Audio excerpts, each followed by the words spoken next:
So, hello everyone. Thanks for being here. So now we'll hear Iarley Lobo from Federal University of Paraíba to talk about quantum spacetime effects on nonrelativistic Schrödinger evolution. Okay, thanks. So the mic is working, right? So that's what I'm gonna discuss. I mean, it'll be related to something that was discussed like 2 days ago by Jack Harris. So our modifications of the Schrödinger equation due to quantum spacetime effects, basically, and how these modifications could be constrained using nowadays experiments with Planck scale sensitivity. So this was a work done in collaboration with Fabian Wagner,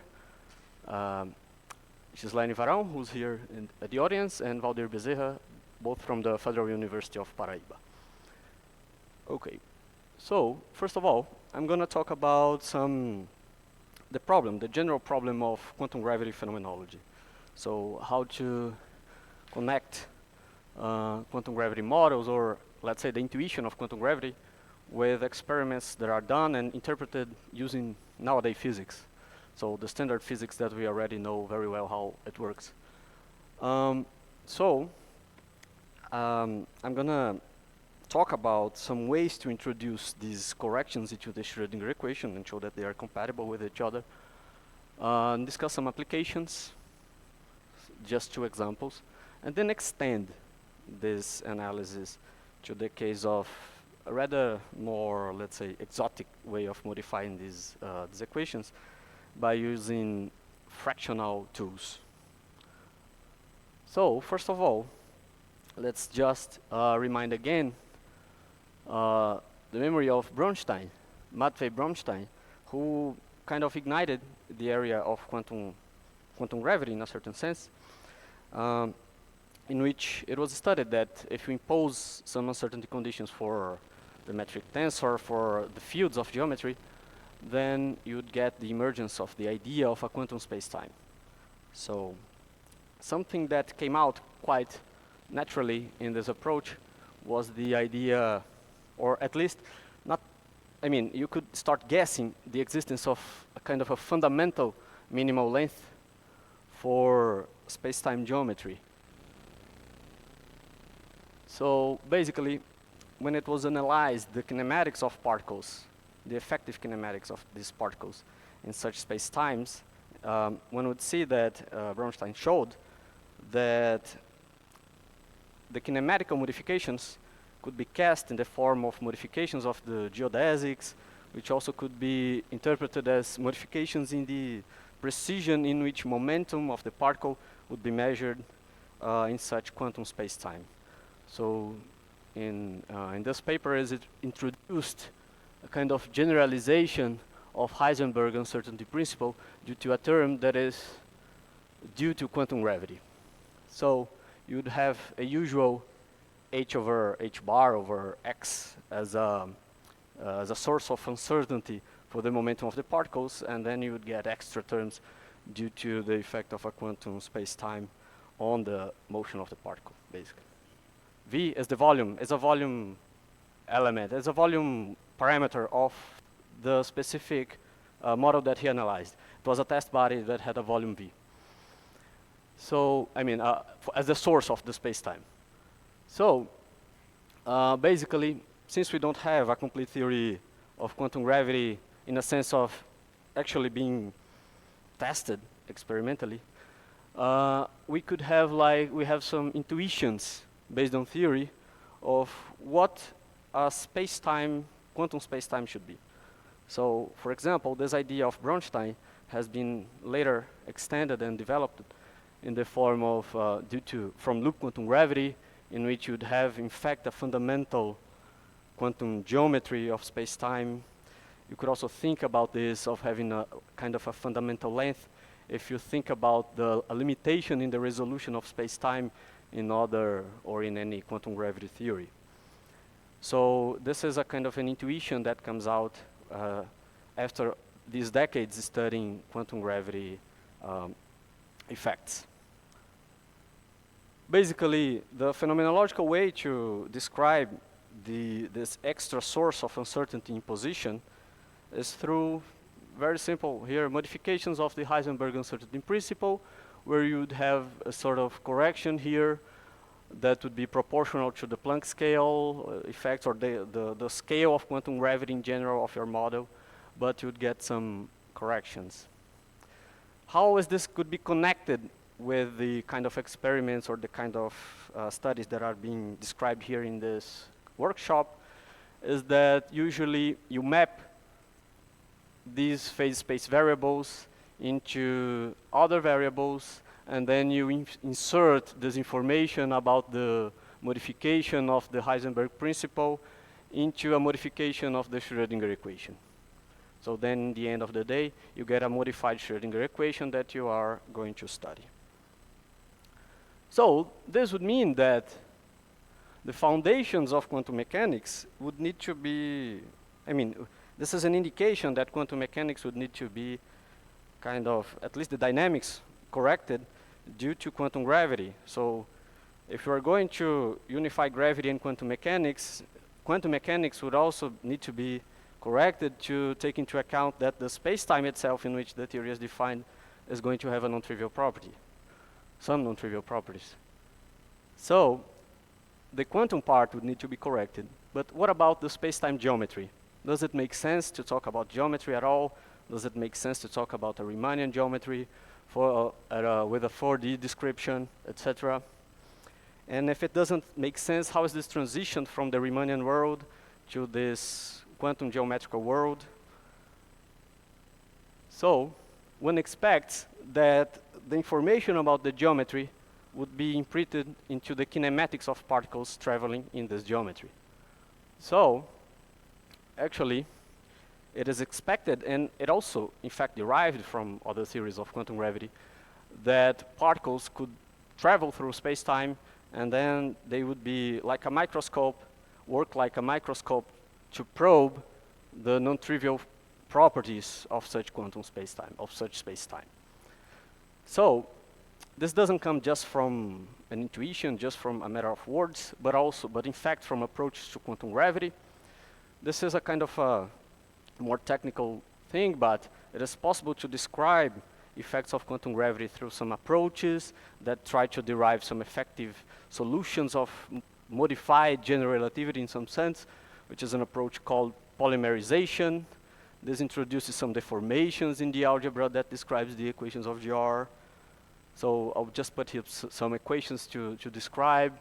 So usually you have like GR written in a Hamiltonian formalism, then you incorporate quantum gravity through modifications here of the Poisson brackets of these generators of symmetries, and here you would have the scale of quantum gravity inserted here. And these functions here are inspired by loop quantum gravity. So what is noticed is that if you kind of linearize these generators, these constraints actually, they would give these Poisson brackets in the end of the day would be transformed into brackets between the generators of translations and the generators of boosts. And they would be modified. So the modification in general relativity would be translated into a modification of the symmetries of your Minkowski limit spacetime. So you would have a kind of a non-trivial Minkowski limit in which kinematics and effective kinematical effect would pop out. So this kind of algebra here of a modified Poincare algebra would have a modified mass energy momentum relation, a modified dispersion relation, due with a parameter here that is related to that beta, is related to it's a length scale parameter that is related to quantum gravity, and it's expected to be of the order of the Planck scale. So if the relation between the momentum, the energy and the momentum is modified due to quantum space-time effects in this non-trivial Minkowski limit, you would get kinematical modifications in the trajectories of the particles. The speed of the particles would be different than the description of special relativity. And for example, for massless particles, the speed of these massless particles would be dependent on the energy of these particles. And there is a whole phenomenology on this. There are many ways to describe the geometry of these kinds of corrections, to use mathematics to describe this kind of effect. One of them is based on non-commutative geometry. You would have Finsler geometry, Hamilton geometry, curved momentum spaces. So you have many geometrical languages to describe these kinds of effects. And you'd have different new effects maybe predicted by these different languages, different ways of describing these effects, and then you would need to constrain these new effects with experiments. So in any case, all of them describe some departures from the Riemannian nature of space-time. For example, you'd have non-commutative geometry, so you'd have a non-commutative manifold to work on. You would work on Finsler geometry, it's a generalization of Riemannian geometry, etc., etc., etc. All of them would be like you are leaving the Riemannian world towards a quantum geometrical world. Okay, so yeah, these effects are in fact measurable, even if they are modified and suppressed by Planck scale modifications. And usually they grow with the energy of the particles, of the probe particles. So this makes astrophysics and astroparticle physics as a natural environment to test these ideas, to use the space-time as a microscope for these effects. You have also the presence of amplifiers, like the cosmological distance in which particles propagate, etc., etc., etc., and also some unexpected amplifiers that pop out when you work with the equations, with the details of the equations. So there is a whole phenomenology on this that I'm not going to talk much about it, but you'd have delays between the arrival of, in time between the arrival of particles from a certain astrophysical event. You would have modifications in thresholds in which some processes can start or in which they could be allowed, for example. And you can place some bounds on the Planck scale, the length scale of quantum gravity with Planck scale sensitivity. So you are surrounding the Planck scale. That's the most important thing. There's a drawback of this approach, which is the presence of a lot of uncertainties, and also there are a lot of hidden assumptions in astrophysical tests. So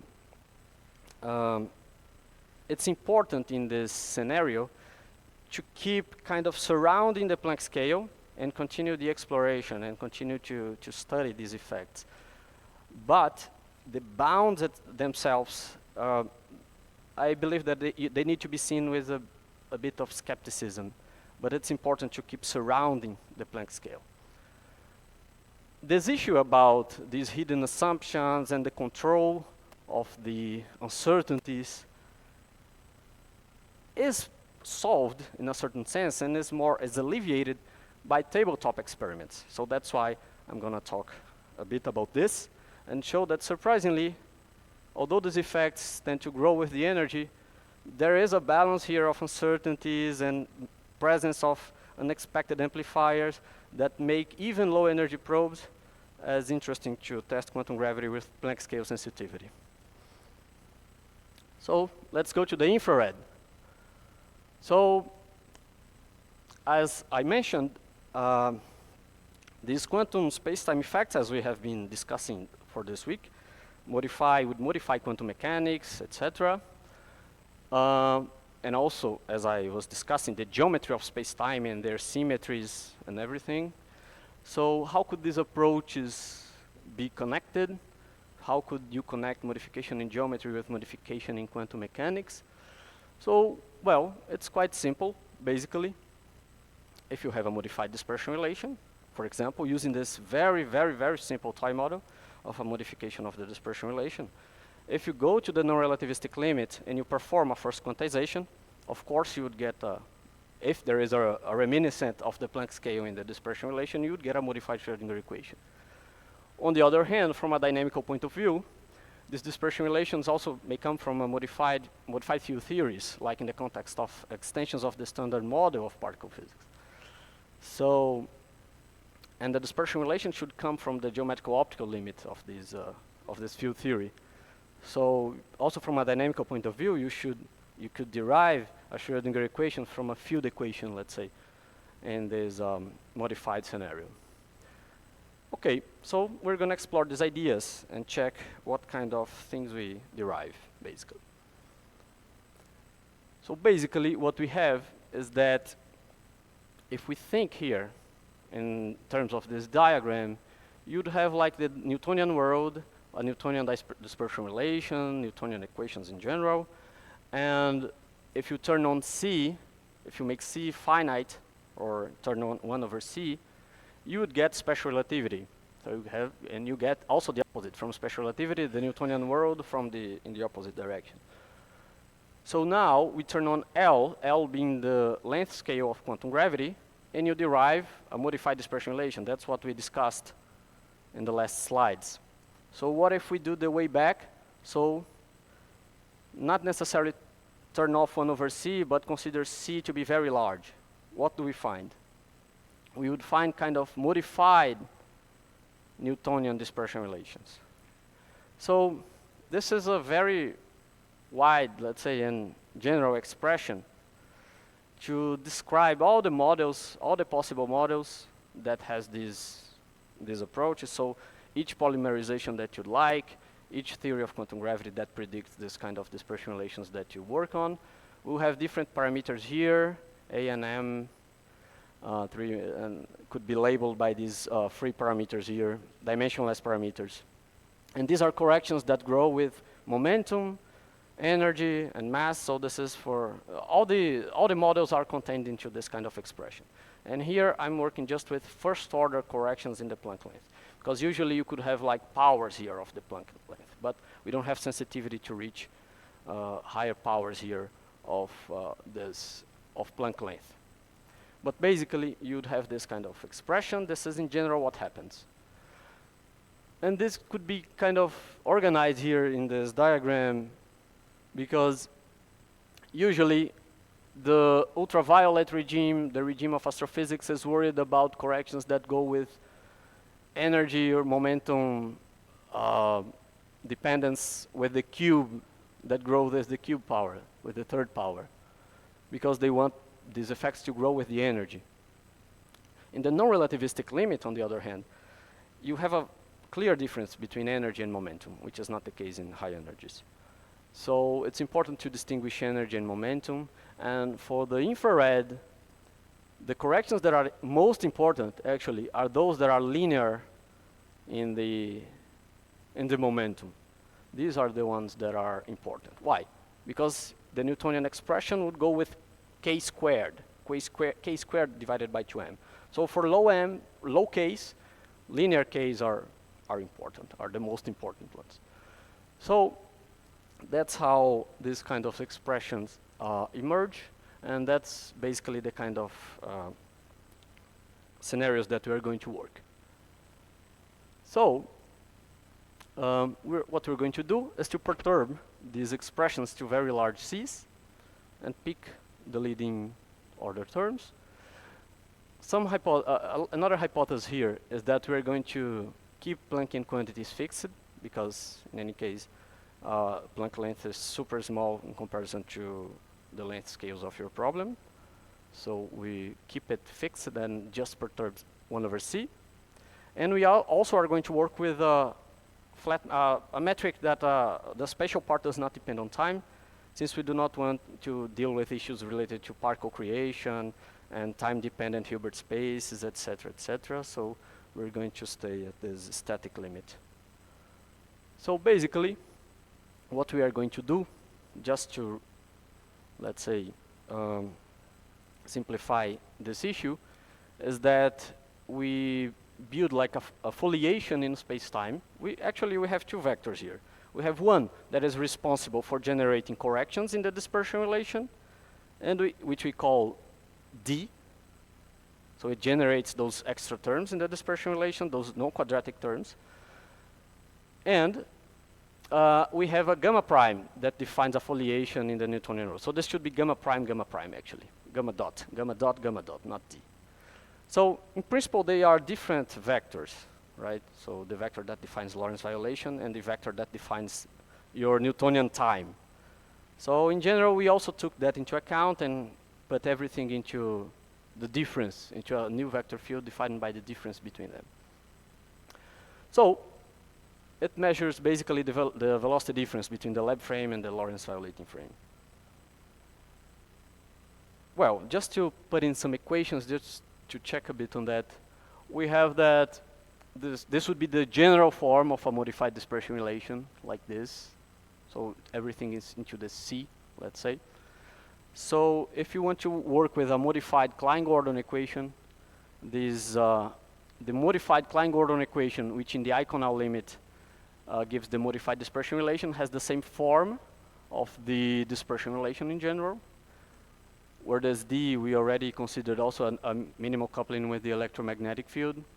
We perform a WKB-like expansion in 1/C. We control all the terms of the perturbation. We perturb also the elements of the foliation, etc., the lapse and shift. And in the end of the day, we derive modified Schrödinger equation from a modified Klein-Gordon equation in this setting. The undeformed Hamiltonian that defines this modified Schrödinger equation is given by things like this, where this is the spatial metric, and here is the momentum with the minimal coupling. Here we have a coupling with the metric, so we have a vector potential for gravity, and also a scalar potential for gravity. So the Newtonian potential here emerges quite naturally from this foliation. This is an approach that was done some years ago by Schwartz and Giulini and others. So we were based on that to do the same thing, but for a modified dispersion relation with all the considerations that we did. This is just to illustrate the general equation that describes this proposal. So we would have the standard here, undeformed Hamiltonian, and here we have the corrections. So we have a modified Schrödinger equation with powers here of the momentum, but of a momentum that also has an information about this difference between the Lorentz violating vector and the Newtonian time vector, let's say. But anyway, the point is that the correction is given by powers of the momentum. So all those A's parameters could be cast in the form of disk size, and we look to constrain disk size. So this is an origin of those terms that were discussed 2 days ago by Jack Harris, for example, where you could have powers of the Laplacian, of derivatives in general, here in this context of modified Schrödinger equations from a quantum spacetime. Okay, so there is a relation between this approach and minimal length models. Basically, what you can do is, since we could map a modified Heisenberg principle into modified Schrödinger equation, you could do also the opposite, have a modified Schrödinger equation, and then discover what kind of generalized uncertainty principle you have, such that you can describe the same physics, basically. This is important because most of the community works on this kind of expression here, on this kind of modification. In fact, they work with L squared as the initial term in the perturbation, actually. Here, this approach, it allows you to derive corrections that grow with L, which are much more sensitive to be constrained. So, for example, a way to constrain this was done some years ago, 10 years ago, in which it was studied the difference in the frequencies of oscillation in an isotropic harmonic oscillator, and it was considered the generalized uncertainty principle. So it was considered this kind of correction, so this kind of term here, this kind of object, but with L squared, actually, not with proportional to L, but to L squared. And they found very poor bounds, actually, for the Planck scale. So usually the bounds found from generalized uncertainty principles using these tools are very poor bounds, which make astrophysics, in fact, also the leading, let's say, scenario for this. However, If you work on this kind of corrections that we insert, that grows with L, and we consider the approach that we followed and the correction that we followed, you can translate the bounds that they found into bounds, rough bounds, for our case, that improve their bounds in 17 orders of magnitude, and in fact, you reach Planck scale sensitivity. There are also some amplifiers that appear here. Usually in this scenario, the amplifiers are given by powers of C over V. So this serves to bring you, to get you to Planck scale sensitivity.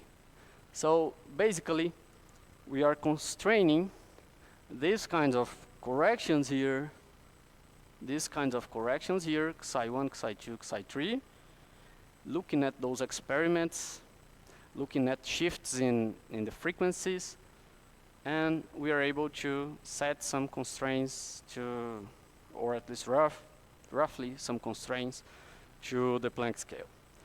So this means that you are at Planck scale sensitivity because the constraint is of order 1 or less than 1.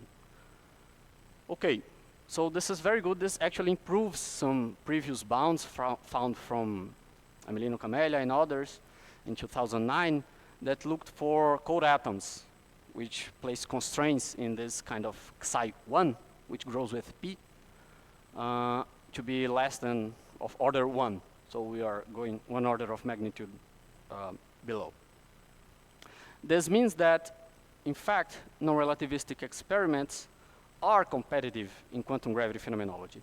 And not only that, these terms that grows with, let's say, smaller powers of momentum, of P squared, let's say, they are invisible for astrophysics, because astrophysics cares about corrections that go with P to the cube, P to the 4, and L squared, etc. So the higher the power in P, the better for astrophysics. So these low powers in momentum, they are invisible to astrophysics, but they could be accessed through modifications of quantum mechanics. So, as you can see, Xi2 is 10 orders of magnitude above Planck scale sensitivity, and Xi3, I mean, it's even farther. But at least there are some that could be bounded. Also, we could also look at violations of the equivalence principle. Why? Because, as I showed, since we were working with foliation in space-time, so we were considering, in fact, curved space-time just being static, but a curved space-time. We derived, in the end of the day, the scalar Newtonian gravitational potential at the quantity that couples with it is the gravitational mass. And the quantity that couples with the momentum is the inertial mass. So if you go to, you don't even need to be at quantum mechanics, actually. If you work on this model at a classical level, and it has been done recently by Fabio Wagner and Christian Pfeiffer, you would get that the inertial mass, if you go to the limit of Newton's second law, would be different from the gravitational mass, because these terms that couple with the momentum could be absorbed into a modified inertial mass. So you would get Newton's second law, but with a modification of the inertial mass in comparison as a function of the gravitational mass. So we have also the presence of some amplifiers that makes us reach, for example, for this Xi2 here, using the microscope collaboration that places a bounds on violations of the equivalence principle of the order 10 to minus 14, the precision of this experiment. So it allows us to access this second order in P, first order in Planck's length, but second order in P corrections. So in the first case, we had like 10 to the 10. This one was really nice. In this other case, we have 10 to the 4. So I must say also that in these cases, you would think that these corrections here, this is the kind of dispersion relation that you imagined, that it could affect elementary particles. But these systems are composite systems, these systems that are analyzed. This is also taken into account because if you have a composite system, you expect that this is not the parameter that governs the corrections is not the Planck length, but is the Planck length divided by the number of constituents, of elementary constituents of the system. Even taking into account this, we derive these bounds. These bounds were derived taking this into account. So here it is considered even the Avogadro's number as the average, let's say, the number of constituents of these probes.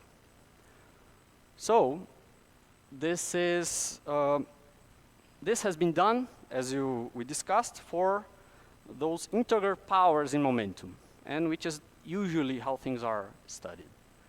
However, we have seen recently that we could actually relax a bit this condition by supposing that, for example, the relation between energy and momentum could be fractional.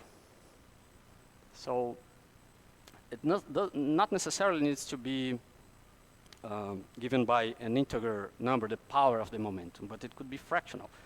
It is related, for example, to Barrow's idea that the black hole law that describes the entropy as a function of the area of the black hole could be given by, could have some fractional or fractal corrections where the surface of the black hole would have a fractal structure. The dimension of the horizon would not be 2, but would be somehow above 2. So, in fact, this same thermodynamics that is derived by Barrow could be derived by a modified dispersion relation. If you plug in and you do the calculation to find the black hole thermodynamics, you would find that it could be found if your dispersion relation is fractional. So if this relation, if this d here is fractional. So when d is 2, you'd get the standard relation, dispersion relation for photons, but otherwise you would get some corrections. So this kind of effect has also been studied in the context of multifractional theories, etc., which are approaches that are being discussed in quantum gravity.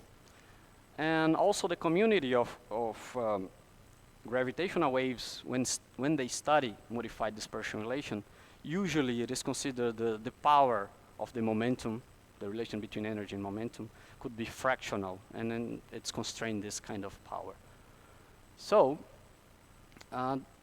we were introduced to this idea, and then we thought, look, what if we insert corrections here that are fractional?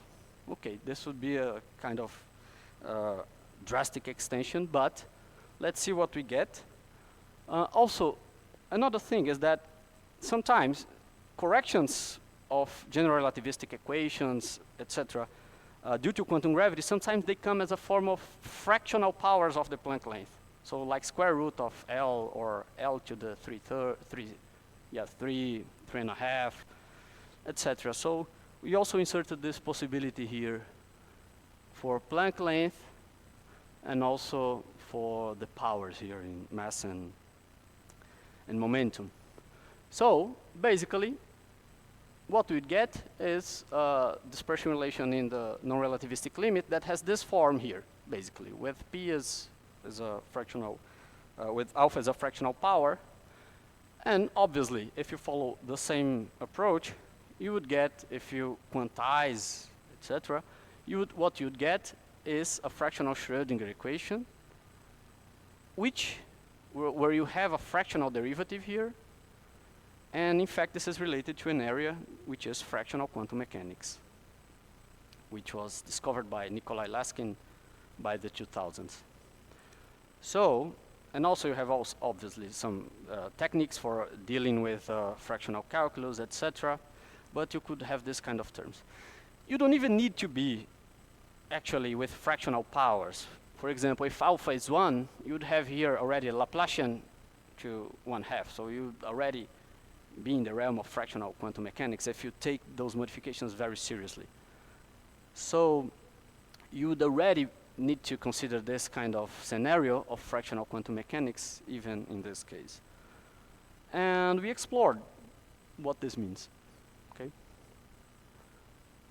basically, what we went deep into explore these ideas is that these corrections that are important in the infrared, they are connected to the idea that you'd have a mixing between the ultraviolet and the infrared regime of quantum gravity. So even in the infrared, you'd get reminiscence of quantum gravity corrections. And what happens is that, let's work with this scenario in which this expression is actually exact. It's not just a perturbation in, this is the inverse of Planck momentum. It is everything written in terms of Planck momentum. So it's not given by a perturbation, but it's actually like an exact expression. So what we find is that if you go to very low momentum, then this term would dominate this first one, the Galilean one. And then what you'd get is actually pure fractional quantum regime. So pure fractional mechanics in general. And its quantization leads to pure fractional quantum mechanics, as Laskin worked on. So basically, we call this a deep infrared regime. And in fact, this happens, let me just come here one moment. This happens also in the UV. People work with dimensional reduction, etc., in the UV if the dispersion relation is like this.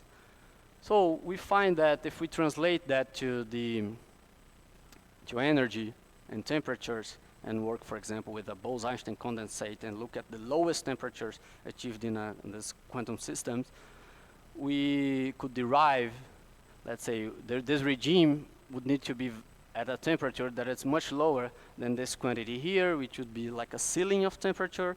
And since we didn't see, let's say, departures of quantum mechanics looking at systems at 10 to minus 12 Kelvin, this means that these quantities here could be excluded, so it allows us to place some exclusion regions, to guess some exclusion regions for the set of parameters alpha and beta that are considered. Here is just beta equals 0.5. On the other hand, if you are in this deep infrared regime, you could use some results that are done, that were already discovered by Laskin and others in this regime, for example, analyzing the harmonic oscillator. In this case, we could derive an effective dimension of the oscillator. We would see that the dimension of the oscillator would change a bit with this parameter here, which is the fractional parameter. It's a Levy parameter because it could be found from path integration where the trajectories are not of Brownian type, but are of Levy flights type. So you'd get like a fractional dimension of the oscillator. So this is the dual infrared of something that happens theoretically in the UV, which is dimensional variation in those scenarios. The dimension of space-time would move from the four-dimensional usual case to fractal dimensions. So this is the kind of infrared version of this idea. Yeah, this is basically what I've been saying, that the dimensions can fluctuate with some parameters here. And here is what happens in the infrared. And to go to the final point, people that work with fractional quantum mechanics, that are testing fractional quantum mechanics or analog models for fractional quantum mechanics, could actually, in fact, be testing fractional models of these modified dispersion relations, this in vacuum dispersion. So we can obviously build. These are experimental parameters constructed in this experiment here by Boris Malomed and others. And we can map these parameters into the fractional Schrödinger equation due to these modified dispersion relations. What is found is basically if you send, let's say, a pulse through a medium, it gets delocalized after it passes this nonlinear medium, this diffractive medium, and then you'd get a delocalization of the wave function. So it would mean that, let's say, a packet in this quantum space-time would be delocalized. This is the idea. And this connection between delocalization and quantum gravity is something that usually emerges, and we have an intuition that this would happen. This is a soliton rain that pops out from the experiment that was performed in this paper. So this is not obviously a new idea relating nonlinear optics with experiments, but still this is how things came out here. So in a nutshell, modified kinematics lead to modified Schrödinger equation. This can be studied via tabletop experiments with Planck scale sensitivity due to some amplifiers. If we have fractional powers, then we are at fractional quantum mechanics, and where fractal structures usually appear at very low temperatures, if this is true. And experiments that test this scenario could be seen as analog models of in-vacuum dispersion. For the future, we want to see two particle systems. We want to see what happens. And because in these scenarios, compositions of energies are modified, and so you would get modifications, extra modifications to the Schrödinger equation. Also, space-time acts as a source of the coherence effect. So you'd have a modified Lindblad operators with, due to this decoherence effect. And we want to see how these effects get along, how they compete each other. So this is a bit of a research group in João Pessoa. These are members of our group in João Pessoa. These are some collaborators. This is Fabian Wagner, who co-authored the discussions that have been done. And thank you.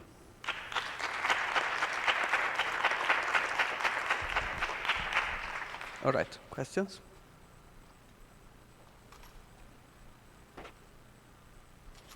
Thanks.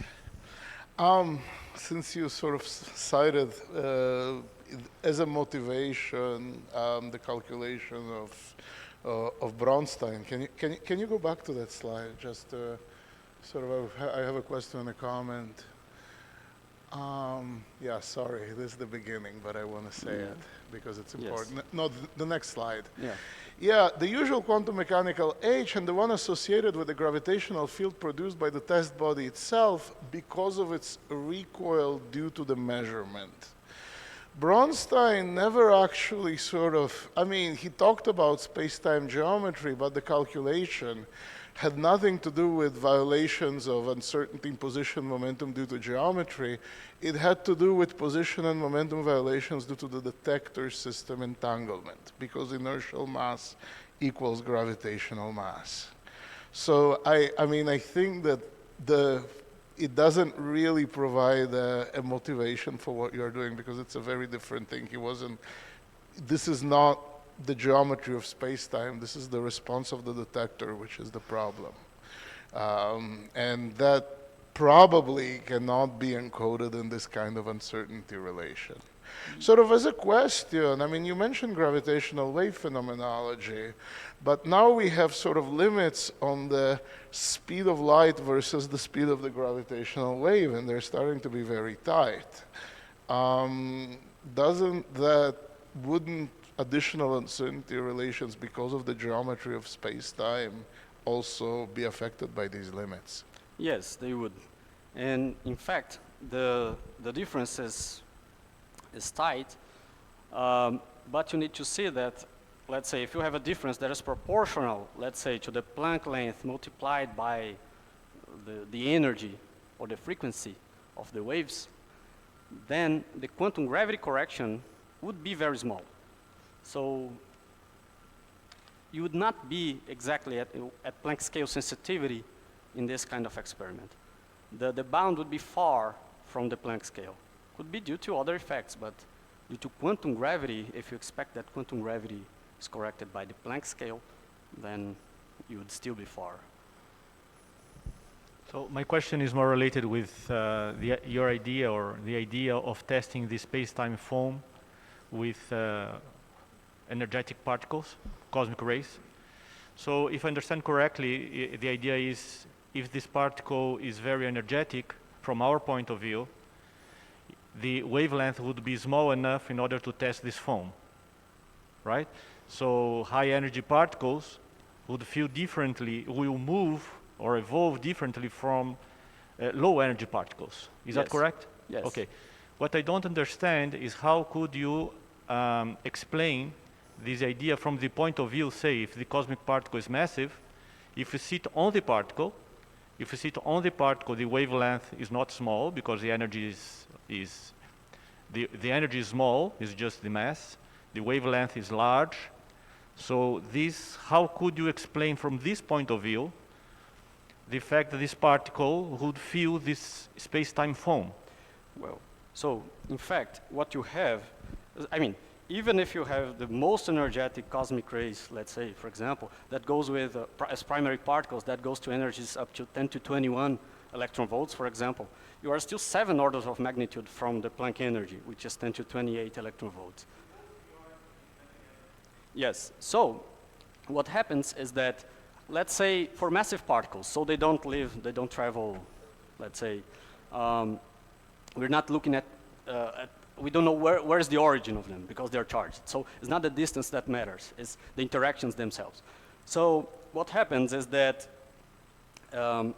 when you study the processes that are allowed or processes that are forbidden and could be allowed if relativity is changed, you would get sometimes some modifications in the energies that do not grow necessarily with the Planck length multiplied by the energy of the probe particle.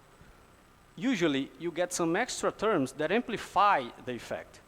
So, for example, if you have like an interaction with a very low energy particle, usually this energy of this low energy particle, that is not the one that is being probed, goes in the denominator of this equation. So they work as an amplification of the effect. That's why you can reach Planck scale sensitivity even if you are working with any energies that are not necessarily at the Planck energy. I don't know if this is exactly what you asked, but that's the point. Usually you need to work on the model and see if there is an amplification. Sometimes there is, sometimes there isn't any amplification. Usually in the case of cosmic rays and the study of threshold effects and this kind of effects that look for photon decay and other kinds of effects and photoabsorption, if you look at gamma rays, for example, then this is usually what happens. Sure. Okay, let's thank the speaker again.